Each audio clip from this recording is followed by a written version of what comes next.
नमस्कार. आजच्या व्हिडिओमध्ये आपले स्वागत आहे. आज आपण गोंफ्रेना या फुलझाडाविषयी व या फुलांविषयी माहिती जाणून घेणार आहोत. त्यापूर्वी आपण या चॅनेलवर नवीन असाल तर चॅनेलला सबस्क्राईब करा. गोंफ्रेनाची फुले ही पांढरी आणि गुलाबी अशा दोन रंगांमध्ये आढळतात. दोन्ही रंगांची फुले ही अतिशय आकर्षक आणि सुंदर दिसतात. परंतु या फुलांना सुगंध मात्र येत नाही. ही पहा, गोंफ्रेनाची फुले अशा प्रकारे दिसतात.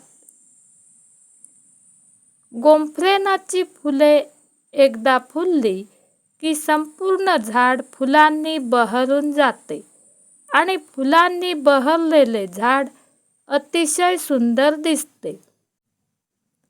गोंफ्रेनाची फुले ही झाडावर 15-20 दिवस जशीच्या तशी ताजी आणि टवटवीत राहतात.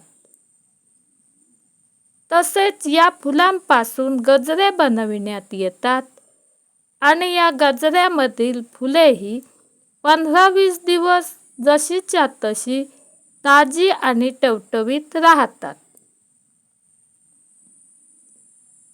खूप दिवस ताजी आणि टवटवीत राहण्याच्या या फुलांच्या गुणधर्मामुळे या फुलांचा उपयोग सजावटीसाठी मोठ्या प्रमाणात केला जातो. ही पहा, गोंफ्रेनाची सुकलेली फुले अशा प्रकारे दिसतात.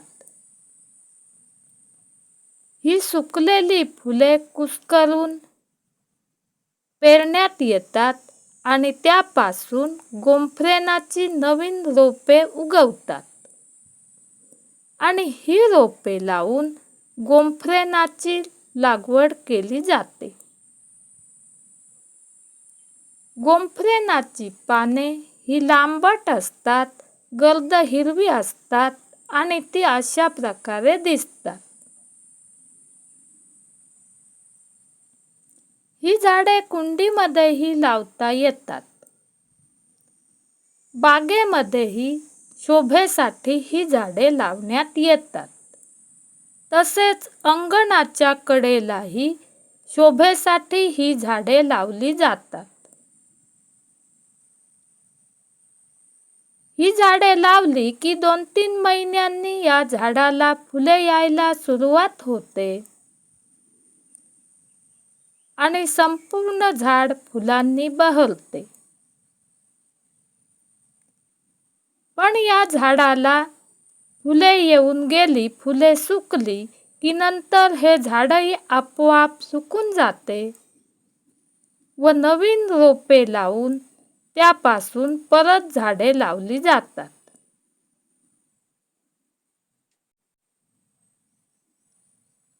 ही फुले अतिशय आकर्षक दिसतात, त्यामुळे मोठ्या आवडीने ही झाडे लावण्यात येतात.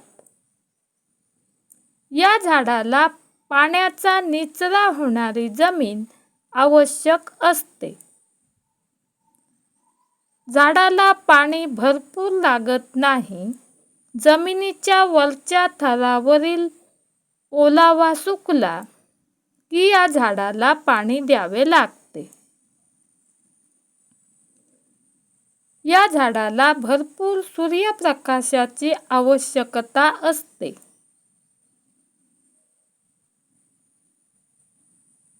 हे झाड अतिशय कमी पाण्यात चांगले वाढू शकते. या झाडाला उन्हाळ्यातही फुले फुलतात आणि वर्षभर केव्हाही या झाडाची लागवड करण्यात येते. माहिती आवडली तर व्हिडिओला लाईक करा. धन्यवाद.